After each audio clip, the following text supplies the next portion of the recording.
Hey, sports fans, Mark Ruggiero here, Clark Commando 1983.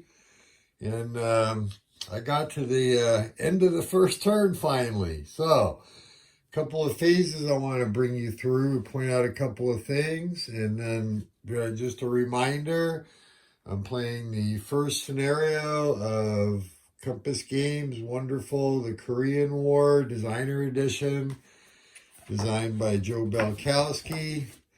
Finally feeling a little better from the chemo, so hopefully by Sunday I'll get 2 or 3 turns in. My plan is to do the first scenario, and then we'll see from there. But I'm going to continue to do these how to play.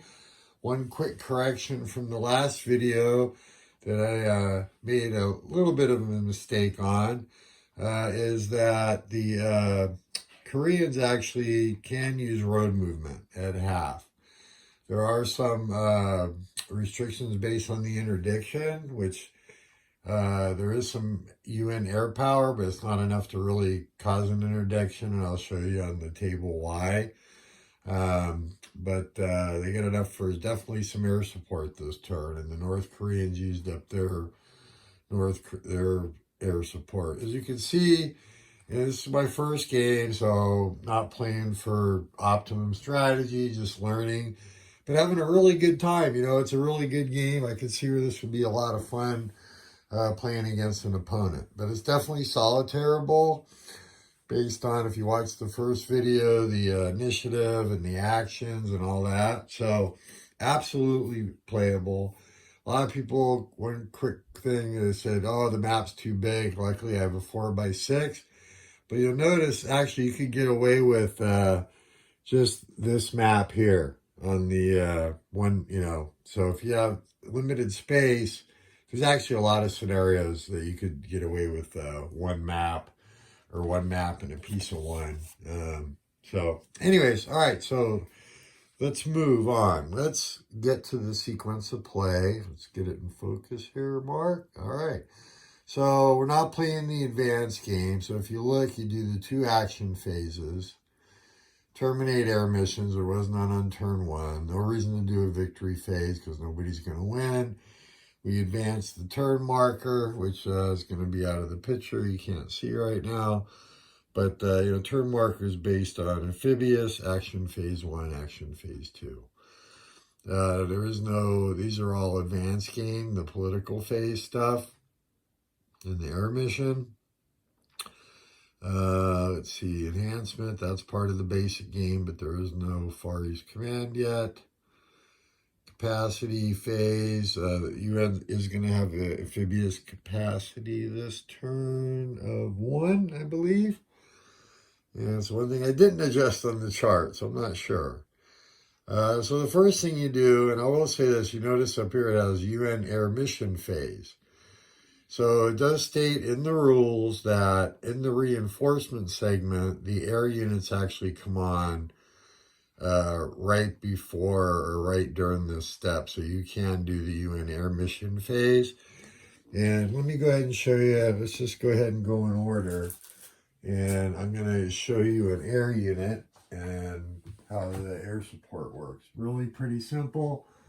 There's a chart up here that you can't, it's out of the picture, not that important. And gee, I hope this gets back in focus on the map. That's kind of weird. Sorry about that. There we go. But let's show you the air unit. So, air unit. All right. So the left number actually is its interdiction value. And then the right number is the close air support value.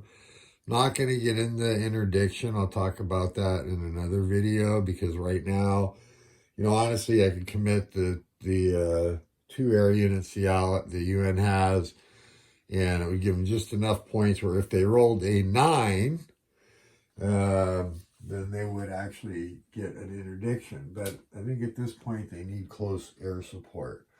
Close air support's pretty simple. When the UN does combat, they can do either 1 or 2 points. It's a die roll modifier. And once it's used up, it's used up. Okay, so that being said, let's back out just a hair so you can see a little more of the map.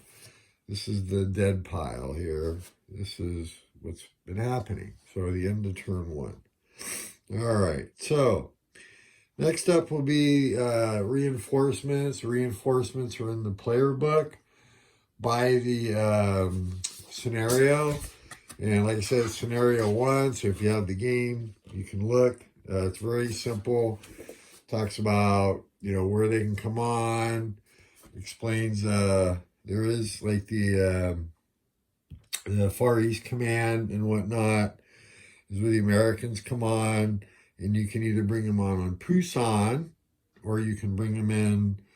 There's a reserve box off-site here, or you can bring them in actually another port. But if you don't bring them in Pusan, and you want to bring them on another port, it delays them a turn, and then also prevents you from bringing them in at Pusan at a different date. So most likely Pusan is going to be the place where U.S. units are going to land, the Far East Command. So that being said, and I haven't technically started to commit that. So then also what happens is you roll for the rock reinforcement phase. They roll a die. There's some modifiers there that you can see. And that tells you how many of the regiments they get. Later on, I believe it's turn 3 or 4, they can start getting divisions. All the regiments are deployed on the map to start. So on turn 2, the only ones that would be available are out of the dead pile. And I may butcher the pronunciations here, but we did roll. We got one. They can come on at Tegu or Tejan. And I decided to land them here just because. I don't know. That's what I'm doing. So the North Koreans have a similar table. And they don't have scheduled reinforcements like the Americans or the UN. But they have a similar table, which is, let's see here on the chart, Mark, get it together, buddy. Right here. Here we go. Sorry about that. So pretty similar. Tells you where they can, you roll a die. There's some modifiers. I had a minus 3, I think it was, because they have Seoul, and they don't own Wonsan, which is part of it. So it's minus 3, but I rolled pretty high. I actually got a division, which I don't believe you can see it. Maybe it's way up here. They can come on at Wonsan or at Pyongyang. And I'm butchering those names because I don't know Korean. So, anyways, I wanted to point out, so that's reinforcements phase. We're going to start the action phase. There is one U.S. unit, which I'm going to place in Pusan. It does come on the first action phase. I'll go ahead and show you in the playbook really quick. I said I wouldn't do it, but I will. Where how the reinforcements are listed. It's pretty handy for the UN.